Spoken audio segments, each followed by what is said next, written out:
We're painting some Sisters of Battle. That's it. That's the intro video. Cue the music.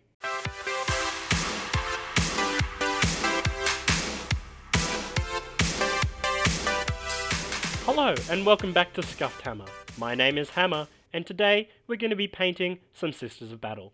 Now, the plan today is to paint all 4 of these characters, but the likelihood of that happening is very low. I'll probably only paint 2, but for now, why don't I show you the kit-bashed characters I made. As you can see from these beauties on the screen, they kind of vaguely look like the characters that they're matched up to. Now, why don't we get started, and I'll tell you a little bit more about how I came about these models while I start painting them up. As you can see on screen, I've created for myself an Imagifier, a Palatine, a Dogmata, and a Dialogus. I was able to create these using the power of kit bashing. Now, a little bit of story time. It wasn't that long ago I was looking to expand my sister's force past the combat patrol. So because of this, I was looking online at Facebook Marketplace for some new models I could buy. And I got lucky. A guy locally was selling some Paragon warsuits and a Penitent engine. I offered what I thought was a fair price for some second-hand models, and as a bonus, he chucked in a whole sprue from the old combat patrol. This included quite a few different bodies of regular battle sisters in it. So, I built the base bodies and then got to work. Sisters of Battle boxes tend to come with a lot of spare parts, so I had enough weapon options, heads, spare little trinkets, whatnot, to make the perfect representation of these characters for essentially free. I tried to stay as true to the original model as before, so I tried to do WYSIWYG as much as possible, but my friend group doesn't care too much about WYSIWYG, so it wasn't a necessity. Overall, I saved $248 making these characters myself instead of buying them.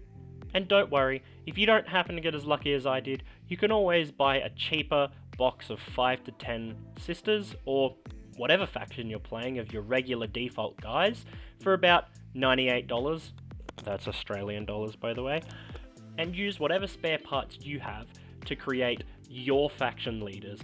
But enough about how I made them, now on to painting them.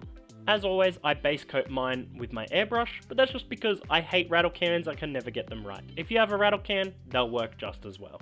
Then, I like to spray on the majority of the colour that I'll use, so in this case, green armour, because it's a homebrew faction. Just because painting this by hand annoys me, and if something annoys me, it'll stop me from painting. One of the best things you can do is find out what your biggest blocks are for getting started, and find a way to remove it. Then, I'll just go in with a brush and the paint that I'm basing it off, and just touch it up. And then I'll move on to painting the purple details. All of the cloth, except for the parts that I'm going to paint leather, I'm painting purple. I'm starting with just the Palatine and the Imagifier, so that way I'm getting at least 2 of them done, and then if I still have the will and energy to paint more, I'll come back and do the Dialogus and Dogmata. I chose these 2 because I use the Palatine a lot in my games, and I just love the concept of the Imagifier, and I love the way that I kit bashed this one. So I had to paint it, and I had to paint the Palatine. After painting the purple, I'll come in with a little bit of Mantis Warrior green contrast paint, and just spruce up that green a little bit. If you've watched my painting salamanders video, you'll recognise that this is the exact same recipe. That's because my Sisters of Battle are actually a homebrew faction, based off the salamanders. That's why here, I'm also painting their skin and eyes charcoal black and glowing red. I've called this homebrew the Order of the Promethean Cult.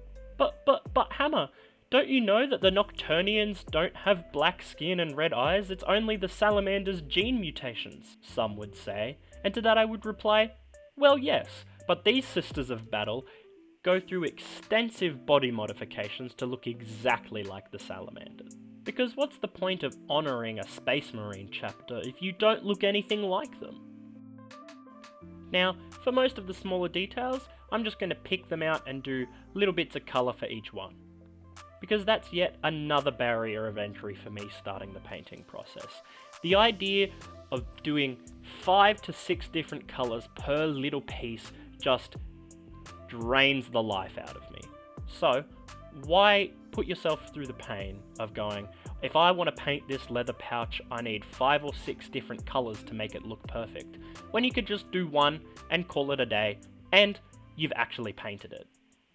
Especially when you can cheat a little bit and put either some contrasts or some washes over the top of these colours that you don't want to look so flat, so it just pulls into the resources and makes it pop a little bit more. Then you can save your effort for some of these smaller details like a purity seal, because then you're going to need 2 or 3 colours anyway just to make sure that you get all the individual parts. Now, I don't know about anyone else, but gold is the most painful colour to paint. I don't know what it is, but I always need 2 to 3 layers to make it look right. If you have any tips or advice on how I can make this work better, because it is frustrating to no end, then please drop them in the comments and I'll be willing to give anything a try. And I mean anything. Please help. Through the magic power of editing, you would never know that when trying to get the gold on these lines and smaller details, I overshot the mark so much. Gold ended up on all of the green pieces of armor so much, because I have some pretty shaky hands. So if when you're doing these smaller details you tend to spill over and get it on places you don't like too much, don't worry, just go back with some of the colours that you need to, dab it on, chuck on the wash or whatever to make it blend in properly, and voila. Now, this is a part I've been waiting for.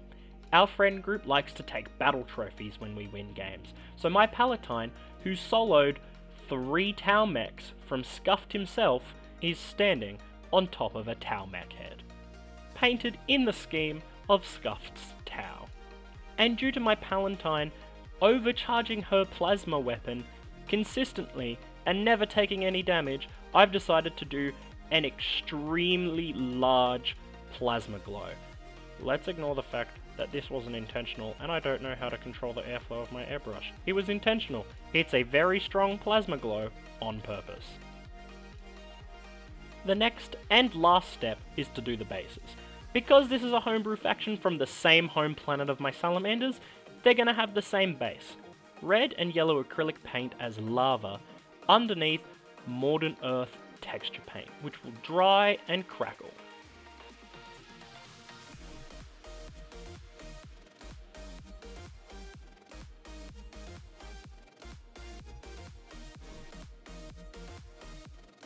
Once that's all done, make sure to paint your base rims, just to clean it up because paint will spill over and it'll look a little nasty.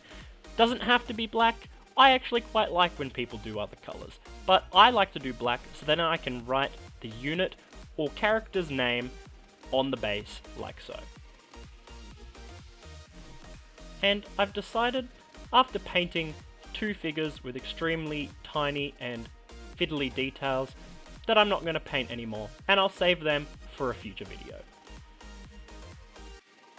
And with that, it's time for the final reveal.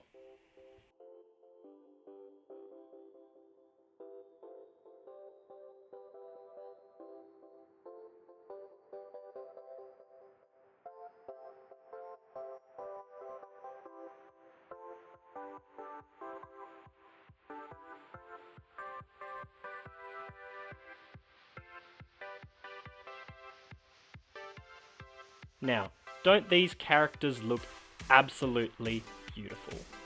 And that's kind of the whole reason that I decided to paint sisters. In my next video, I will be painting the Saint Celestine statue that came in the recent Kill Team release. The members of our Discord actually picked which video I should do next, so if you want to be able to do that in the future, pop on over using the link in our description. We'd love to see you there. That's all from me, I'll see you next time. It's over to you now, Scuffed.